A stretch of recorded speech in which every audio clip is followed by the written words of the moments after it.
बिस्मिल्लाहिर्रहमानिर्रहीम। अस्सलामुअलैकुम। मकतब टीवी देखने वालों को आरजे मोहम्मद नईम नई वीडियो में खुशामदीद कहता है। दोस्तों, जब अल्लाह ने इंसान को खल्क करने का इरादा किया तो कोई भी फरिश्ता जमीन से मट्टी नहीं ला सका। तो इतने में हजरत इज़राइल अलैहिस्सलाम फरमाने लगे, ऐ अल्लाह, ये काम मुझसे ही होना है। तो बस अल्लाह के हुक्म से हजरत इज़राइल जमीन पर आए और 3 अक़साम की मट्टी को जमा किया, सुर्ख, सफेद और सिया। और फिर इस मट्टी को मक्का और ताइफ के दरमियान रखा गया और मुसलसल बारान रहमत बरसती रही। फिर अल्लाह ने इस मट्टी को अर्श पर बुलाया और हजरत आदम अलैहिस्सलाम का पुतला तैयार कर दिया और 40 साल तक वो जन्नत में रखा गया। हर फरिश्ता उस मुजस्मे को देखता कि वो मट्टी का बना हुआ पुतला कैसे चलेगा, कैसे बात करेगा, कैसे जिंदा होगा। 40 साल तक अल्लाह ने इस निशानी को कायम रखा और फिर एक दिन जन्नत के तमाम फरिश्तों को हुक्म दिया कि आज मैं अपनी इसमें रूह डालूंगा और जब ऐसा हो तो तमाम फरिश्ते उस आदम को सजदा कर देना। सब फरिश्ते हैरत से पुतले को देख ही रहे थे कि इतने में अल्लाह ने इस मट्टी के मुजस्मे में अपनी रूह डाल दी। तो हजरत आदम अलैहिस्सलाम ने छींक मारी और तमाम फरिश्ते सजदे में गिर गए और अल्लाह की तारीफ करने लगे सिवाय इब्लीस के। वो तकब्बुर में हसद कर बैठा। अल्लाह ने उसे अपने दरबार से निकाल दिया। फिर अल्लाह ने हजरत आदम अलैहिस्सलाम से बीबी हव्वा को पैदा किया और उनकी जन्नत में की गई गलती के सबब उनको जमीन पर भेज दिया और हुक्म नाफिज किया, अब जन्नत में वही आएगा जो ये साबित करेगा कि वो हमारा फर्माबरदार है। और यूं इंसानों के लिए दुनिया में इम्तिहानात को रखा गया ताकि हर इंसान इम्तिहान देकर अल्लाह को राजी करके जन्नत तक पहुंच सके। तारीख ने लिखा है कि आदम अलैहिस्सलाम और बीबी हव्वा जमीन को आए तो 200 साल तक एक दूसरे से जुदा रहे, अल्लाह से माफी मांगते रहे। बिलाखिर अल्लाह ने उनकी तौबा कबूल की। हजरत जिब्राइल अलैहिस्सलाम उन्हें मक्का जबल अरफात पर छोड़ आए और वो साथ रहने लगे। और फिर अल्लाह ने हजरत आदम अलैहिस्सलाम को हुक्म दिया कि वो खाना काबा तामीर करें और हजरत जिब्राइल अलैहिस्सलाम और हजरत आदम अलैहिस्सलाम ने मिलकर एक हल्का सा निशान कायम किया जिसको बाद में तामीर हजरत इब्राहिम ने किया और जिसे आज भी अल्लाह का घर खाना काबा कहते हैं। हजरत आदम अलैहिस्सलाम जब जब अपनी खता पर पशेमान होते थे या फिर अल्लाह की इबादत करना चाहते थे तो इस जगह पर आकर अल्लाह का जिक्र करके अल्लाह को राजी किया करते थे। हजरत आदम अलैहिस्सलाम ने 960 बरस तक जिंदगी पाई जबकि आदम अलैहिस्सलाम की जिंदगी 1000 साल की थी, क्योंकि जब आदम अलैहिस्सलाम जन्नत में थे तो अल्लाह ने हजरत आदम अलैहिस्सलाम की तमाम औलाद को जिन जिन को नबूवत मिलना थी उनकी शख्सियत और उनकी उम्र आदम अलैहिस्सलाम के सामने वाज़े कर दी। आपने जब हजरत दाऊद अलैहिस्सलाम की उम्र को 60 साल तक देखा तो अल्लाह से कहने लगे, ऐ अल्लाह, मेरी उम्र के 40 साल मेरे पोते दाऊद को देते। यूं आपकी दुआ कबूल हो गई। अल्लाह ने आदम को 2 फर्जंद अता किए, हाबील और काबील। लेकिन शैतान के वसवसे, हसद और नफरत ने जब काबील के हाथों से हाबील को कत्ल करवा दिया तो हजरत आदम अलैहिस्सलाम अंदर से टूट गए और बार बार अल्लाह के दरबार में दुआ मांगने लगे। तो एक दिन अल्लाह ने हजरत जिब्राइल अलैहिस्सलाम को हजरत आदम अलैहिस्सलाम के पास भेजा और फरमाया, ऐ आदम, अल्लाह तुम्हें ऐसा बेटा देने वाला है जिसकी निस्बत से अंबिया और औलिया जमीन तक पहुंचेंगे। उसका नाम शीश रखना।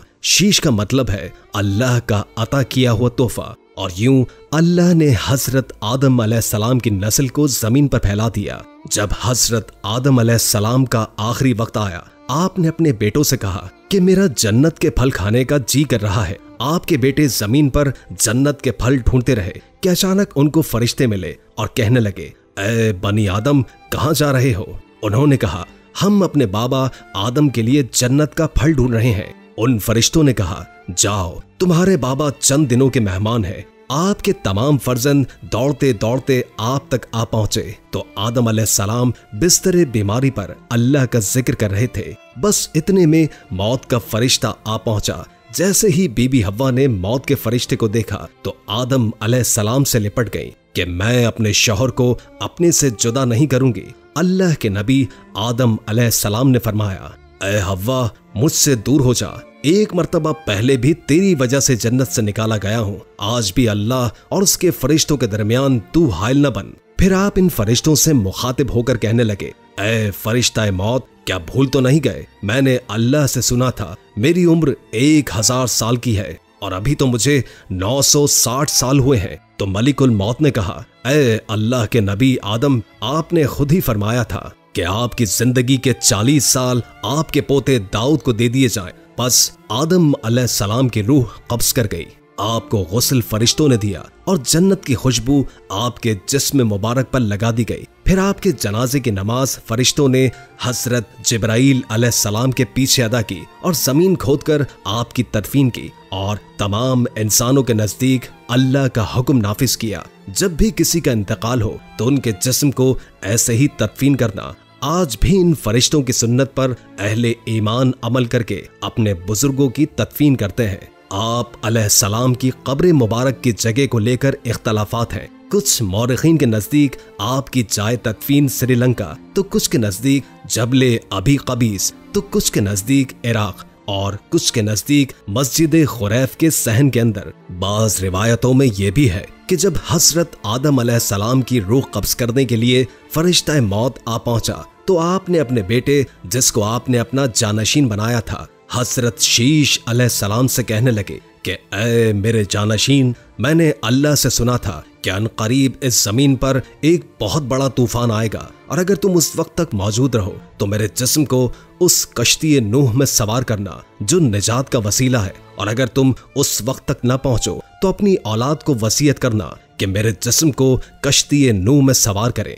तारीख ने लिखा है कि जब तूफान नूह आया तो हजरत नूह अलैहिस्सलाम ने अपनी कश्ती में हजरत आदम अलैहिस्सलाम और बीबी हव्वा के अजसाम को अपनी कश्ती में सवार किया और बैतुल मक़दस या इराक में उस जगह तदफीन किया जहां उन्होंने अपनी ही कब्र बनाई और बीच में एक कब्र खोद के अपनी तहरीर छोड़ दी। और जब हजरत अली रज़ी अल्लाह ताला अन्हु ने शहादत पाई तो उन्होंने वसीयत की कि मेरे जनाजे को ऊंट पर रख के हसन और हुसैन के पीछे चलते रहना, जहां ऊंट रुकेगा वहां एक चमकीला पत्थर होगा, उसको हटाना तो मेरी कब्र बनी होगी। जब इमाम हसन और इमाम हुसैन उस जगह पहुंचे जहां ऊंट रुका, उस चमकीले पत्थर को हटाया तो एक तरफ हजरत आदम अलैहिस्सलाम की कब्र बनी थी, दूसरी तरफ हजरत नूह अलैहिस्सलाम की कब्र बनी थी और बीच में एक कब्र खुदी हुई थी और उसमें तहरीर था कि ये कब्र नूह अलैहिस्सलाम ने अपने हाथों से